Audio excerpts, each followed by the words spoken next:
For today's project, we're going to make an Eastery spring project, all from the Dollar Tree. Come check it out and let me know what you think in the comments below.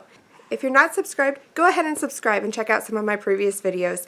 I can't wait to see what you think of them, but let's get started with today's video. Here we go. Hey guys, and welcome to my channel where we do DIY projects, crafts, and some organization, but all on a budget. Let's get into today's video. To start this project, I wanted to do some preps, so I took one of the oil burners, or oil warmers from the Dollar Tree, and I took my Krylon shimmer, and I went ahead and I spray painted this. In retrospect, I think I wish I would have spray painted it a spring color and then done the shimmer over it, but this works. Then I took some of the glass beads from the Dollar Tree, and I went ahead and I cut the string so that I had the individual beads.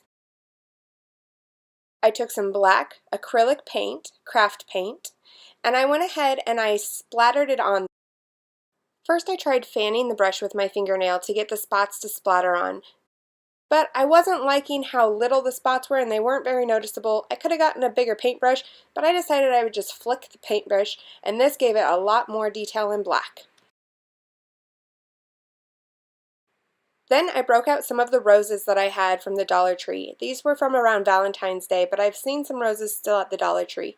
I pulled off all the roses from the stems, and later on we'll use the leaves as well, so don't throw those out. Then I took some hot glue, and I tried this several different ways before I found a way that I liked best. First, I was just going to take the hot glue around this bottom rung and then glue the flower stems on. But there wasn't a lot of space, so they didn't stay real well. So next I tried putting some hot glue on the spot that was supposed to hold the tea light that would warm the oils. But the pressure from the bar that I originally tried hot gluing onto did not let it dry firm onto the tea light section.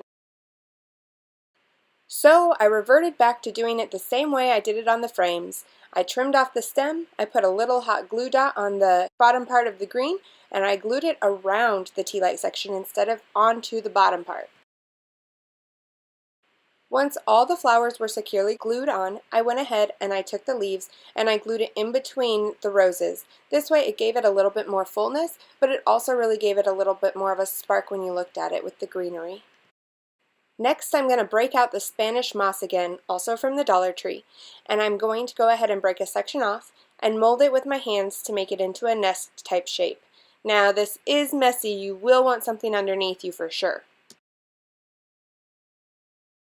Once I'm happy with the shape I have, I'm just going to go ahead and set it where you would put the oil, right on top. I'm not going to glue it because that way I can go ahead and change this up if I want.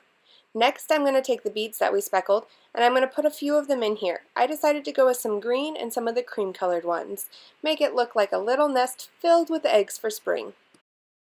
And now, besides putting the tea light in, we're pretty much done. We just need to find a place to display it.